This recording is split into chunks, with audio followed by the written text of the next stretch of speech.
नमस्कार दोस्तों, स्वागत है आप सभी का सुपर आज पर। So in a very important development, India और नॉर्वे जो हैं वो आपस में रेयर अर्थ एलिमेंट्स को लेकर एक बहुत ही इंपॉर्टेंट स्ट्रेटेजिक डील साइन करने वाले हैं। आप लोग यहाँ पे देख सकते हैं, इकोनॉमिक टाइम्स की एक खबर सामने आई है। नॉर्वे के ट्रेड मिनिस्टर ने ये स्टेटमेंट दिया है that Norway is exploring the supply of rare earths to India following the big discovery. So basically हुआ क्या था, पिछले महीने की बात है, नॉर्वे में एक बहुत ही बड़ी डिस्कवरी देखने को मिली थी रेयर अर्थ एलिमेंट्स की, जो कि अपने आप में नॉर्वे के लिए तो काफ़ी बड़ी खुशखबरी थी। लेकिन अब नॉर्वे उन्हीं रेयर अर्थ्स को इंडिया को सप्लाई करने की बातचीत भी कर रहा है। इसका ऑब्वियसली सबसे पहला फ़ायदा जो है वो यही है कि इंडिया आज की डेट में जो कि सबसे ज़्यादा जो रेयर अर्थ्स है वो चाइना से मंगवाता है, सो उससे ऊपर हमारी डिपेंडेंस कम हो जाएगी। लेकिन उसके और भी कई सारे फ़ायदे हैं जो कि हमें देखने को मिलेंगे। सो बात करेंगे इन दोनों ही डेवलपमेंट्स के बारे में। ऑल्सो समझा जाएगा कि एग्जैक्टली रेयर अर्थ एलिमेंट्स जो होते हैं ये क्यों विशेष माने जाते हैं, इनकी क्या खासियत है जिसकी वजह से इसको लेकर जो भी डील होती है वो बहुत ही ज़्यादा अहम मानी जाती है। आइए शुरू करते हैं दोस्तों मेरे साथ। मेरा नाम है अनिरुद्ध। यदि आप लोग इस लेक्चर की पीडीएफ को डाउनलोड करना चाहते हैं अथवा मुझे फॉलो करना चाहते हैं तो यहाँ पर दिए गए टेलीग्राम चैनल के माध्यम से आप लोग ऐसा कर सकते हैं। ऑल्सो शुरू करने के पहले बताना चाहूँगा कि मैं आपके लिए लेकर आ रहा हूँ यूपीएससी 2023 का प्रीलिम्स का करंट अफेयर्स क्रैश कोर्स, और ये शुरू होने वाला है आने वाले वीक में। अगर आप इस साल के प्रीलिम्स में अपीयर कर रहे हैं तो प्लीज़ इस कोर्स में डेफिनेटली एनरोल कीजिए, और इसमें आपको जो फाइनल कॉस्ट पड़ेगी that is only and only 1299 अगर आप लोग मेरा कूपन कोड अनिरुद्ध यूज करते हैं। इसका लिंक मैं आपको नीचे डिस्क्रिप्शन में और पिन कमेंट में अवेलेबल करवा रहा हूं। ऑलराइट, सबसे पहले रेयर अर्थ एलिमेंट्स की कुछ बेसिक चीजों को समझ लेते हैं। सो कुल मिला के हमें हमारे पीरियोडिक टेबल में 17 ऐसे मेटालिक एलिमेंट्स देखने को मिलते हैं जिनको कि रेयर अर्थ एलिमेंट्स की श्रेणी में डाला जाता है। अगर हम लोग बात करें तो इसमें 15 तो आते हैं लैंथेनाइड्स और 2 इसमें आ जाते हैं और एलिमेंट्स जिनका नाम है स्कैंडियम और यट्रियम। इवन दो स्कैंडियम और यट्रियम जो है वो लैंथेनाइड्स नहीं है, लेकिन क्योंकि इनकी जो फिजिकल और केमिकल प्रॉपर्टीज हैं वो काफी हद तक लैंथेनाइड्स के साथ मेल खाती हैं, इसीलिए इनको भी रेयर अर्थ एलिमेंट्स की कैटेगरी में ही डाल दिया जाता है। यहां पर आप लोग देख पाएंगे ये पीरियोडिक टेबल में जो नीचे वाली ये पूरी की पूरी लाइन है, इनको दोस्तों लैंथेनाइड्स कहा जाता है। और उसके बाद 2 आपके और एलिमेंट्स हैं which include scandium and yttrium. ये आपके कुल मिला के 17 रेयर अर्थ एलिमेंट्स मिल जाते हैं, बन जाते हैं। नाउ इनका नाम काफी विचित्र है। कई बार ऐसा माना जाता है कि ये वाले जो एलिमेंट्स हैं, क्योंकि ये धरती में रेयरली पाए जाते हैं, कम मात्रा में पाए जाते हैं, इसीलिए इनको रेयर अर्थ कहा गया है। लेकिन ऐसा नहीं है। इनको रेयर अर्थ क्यों कहा गया है? बिकॉज ये वैसे तो आपको बहुत सारे मिनरल्स में देखने को मिलते हैं, लेकिन इनकी जो कॉन्सेंट्रेशंस होती हैं वो जनरली काफ़ी कम होती हैं।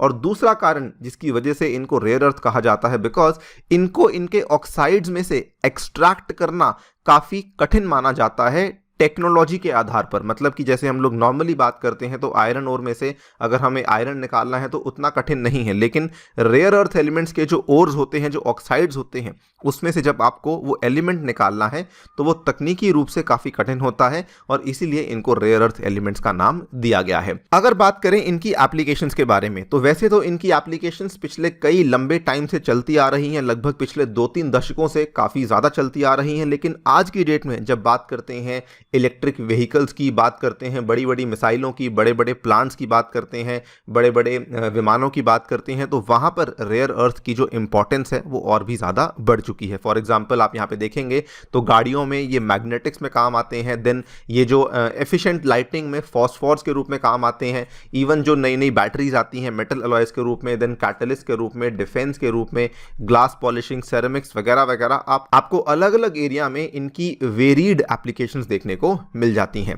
प्रॉब्लम क्या थी रेयर अर्थ एलिमेंट्स के केस में कि over a period of long time China ने अपनी एक ग्लोबल डोमिनेशन बना ली थी। इनफैक्ट अगर आप देखें, एक समय ऐसा आ चुका था जब चाइना पूरे विश्व में, मतलब कि पूरे विश्व में जितने रेयर अर्थ्स बनाए जाते थे उसमें केवल 90% का जो प्रोडक्शन था वो केवल और केवल चाइना के ही अंदर किया जाता था।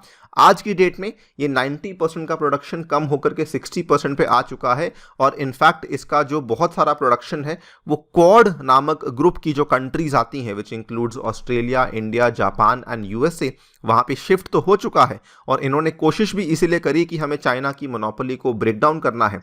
लेकिन सब कुछ करने के बावजूद भी जो रेयर अर्थ एलिमेंट्स की प्रोसेसिंग होती है उसका डोमिनेंट शेयर जो है वो आज भी चाइना के पास ही रह चुका है। और ये प्रॉब्लम इसलिए है बिकॉज चाइना कई बार दूसरी कंट्रीज के ऊपर इस अपने डोमिनेंट शेयर का गलत इस्तेमाल करती है। इकोनॉमिक वॉरफेयर में, इकोनॉमिक ट्रेड में वो कई बार क्या करती है कि या तो सैंक्शंस लगा देती है, सप्लाई करने से मना कर देती है या फिर ज़्यादा दाम मांगने लगती है, तो उसके चलते वो अपनी मोनोपोली का बहुत ही गलत इस्तेमाल करती है। अगर बात करें कि क्या इंडिया रेयर अर्थ एलिमेंट्स को प्रोड्यूस करता है, देखिए इंडिया में जो माइनिंग और प्रोसेसिंग है वो कुछ कुछ छोटे मोटे माइनर प्राइवेट प्लेयर्स के द्वारा करी गई है इतिहास में, लेकिन आज के टाइम में इसका जो मेजर पूरा माइनिंग और प्रोसेसिंग का काम है ये आ चुका है इन दी हैंड्स ऑफ IREL, जिसको कि कहा जाता है इंडियन रेयर अर्थ लिमिटेड, और ये एक PSU अंडरटेकिंग है जो कि डिपार्टमेंट ऑफ एटॉमिक एनर्जी के अंदर फॉल कर जाती है।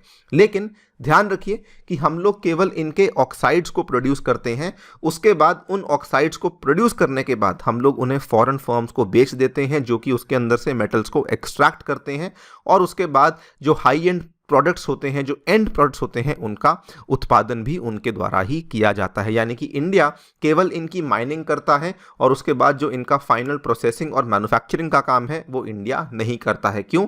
क्योंकि टेक्नोलॉजिकली इंडिया उतना एडवांस नहीं है कि हम लोग ये वाले एलिमेंट्स की आज जो मैन्युफैक्चरिंग और प्रोसेसिंग को कर सकें, और इसीलिए यहाँ पर ये वाली डेवलपमेंट काफ़ी विशेष बन जाती है। पिछले महीने क्या होता है, जनवरी 30 की ये वाली खबर है, आप देख पाएंगे, Norway finds a treasure trove of minerals in its seabed. तो ये नॉर्वे के लिए अपने आप में एक बहुत ही सरप्राइजिंग, बहुत ही चौंकाने वाली खबर थी कि उनको अपने ही सीबेड में एक बहुत ही बड़ा ट्रोव ऑफ मिनरल्स मिला, जिसमें कि उनको सबसे ज़्यादा भारी मात्रा में मिला था 40 million tons of copper in remote areas of Norwegian sea, और उसमें साथ ही में उनको कोबाल्ट, मैग्नीशियम और नायोबियम की भी यहाँ पे खोज हुई थी। और इसी पूरी की पूरी स्टडी के बीच में उनके द्वारा रेयर अर्थ एलिमेंट्स को भी खोजा गया था, which includes neodymium, which includes dysprosium, और ये जो दो एलिमेंट्स इनके द्वारा बेसिकली अपनी इस पूरी खोज में पाए गए हैं। अब नॉर्वे के ही जो ट्रेड मिनिस्टर हैं उन्होंने कहा है that we are looking to supply the rare earth elements to India because हम लोग हमारी पार्टनरशिप इंडिया के साथ आगे बढ़ाना चाहते हैं। तो आप देख पाएंगे नॉर्वे जो एक नॉर्डिक कंट्री है, economic giant and oil major Norway is exploring the possibility of entering into an arrangement with India for supplies of rare earth minerals critical for energy transition। और ये स्टेटमेंट नॉर्वे के जो trade and industry minister हैं उनके द्वारा दिया गया है, that we are exploring possibilities of export of rare earth metals to India. ये काफ़ी बड़ी बात है। ऑब्वियसली इसका सबसे बड़ा फायदा तो यही होने वाला है कि हमारी जो डिपेंडेंस है वो चाइना के ऊपर कम होगी। कई बार ये मुद्दा पार्लियामेंट में उठाया गया है कि हमें रेयर अर्थ्स को लेकर अपनी डिपेंडेंस चाइना पे कम करनी चाहिए बिकॉज ये एलिमेंट्स काफ़ी महंगे भी आते हैं, तो हमारा जो ट्रेड डेफिसिट है वो भी कम हो जाएगा और ओवरऑल भी हमें चाइना के ऊपर अपनी डिपेंडेंस को कम करनी है, तो वहाँ पर भी हेल्प करेगा।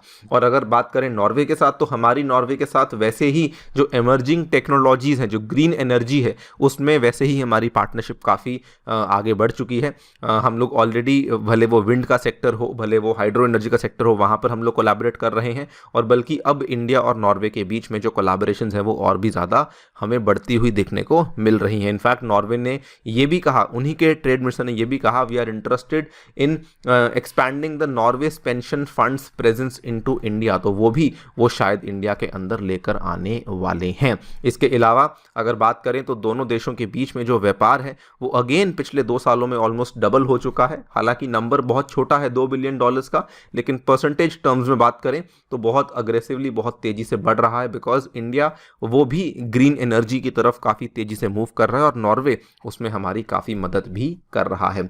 Talking about the bigger picture, एक बड़ी डेवलपमेंट पिछले महीने ये भी देखने को मिली थी कि स्वीडन में यूरोप का सबसे largest deposit of rare earth metals देखने को मिला था। और ये अगेन अपने आप में बड़ी डेवलपमेंट इसलिए बन जाती है बिकॉज जो यूरोपियन पूरा का पूरा कॉन्टिनेंट है वो अपने 99% ऑफ रेयर अर्थ एलिमेंट्स को इंपोर्ट करता है अगेन फ्रॉम चाइना। और वो भी अब कलेक्टिवली, क्योंकि स्वीडन में मिल चुका है, क्योंकि नॉर्वे में मिल चुका है, तो ये लोग भी अब कलेक्टिवली अपनी डिपेंडेंस को चाइना पे कम करना चाहते हैं। क्यों? क्योंकि मैंने आपको बताया कि चाइना बार बार इसका गलत इस्तेमाल करता है। 2010 की एक खबर है, उस टाइम पे चाइना ने क्या किया था, जानबूझकर जापान को रेयर अर्थ एलिमेंट्स देने से मना कर दिया बिकॉज जापान के द्वारा एक चाइना की फिशिंग ट्रॉलर कैप्टन को डिटेन कर लिया गया था। तो चाइना ने कहा कि भाई हम लोग आपको रेयर अर्थ एलिमेंट्स नहीं देने वाले हैं। तो इस तरीके से वो बेसिकली अपनी इस मोनोपोली का गलत इस्तेमाल करता है। देखते हैं क्या होता है। एक बात तो तय है कि आने वाले टाइम में दूसरे देश जो हैं वो चाइना की मोनोपोली को डेफिनेटली ब्रेक करने वाले हैं। आप लोग क्या सोचते हैं डेफिनेटली बताइए कमेंट सेक्शन में। जाने से पहले एक बार फिर से रिमाइंड करवा दूं कि अगर दोस्तों आप लोग 2023 के प्रीलिम्स के लिए तैयारी कर रहे हैं तो करंट अफेयर्स क्रैश कोर्स में जुड़ना बिल्कुल ना भूलें। इसका लिंक जो है वो नीचे डिस्क्रिप्शन में मैंने आपके लिए अवेलेबल करवा दिया है। Thank you so much for listening, stay tuned and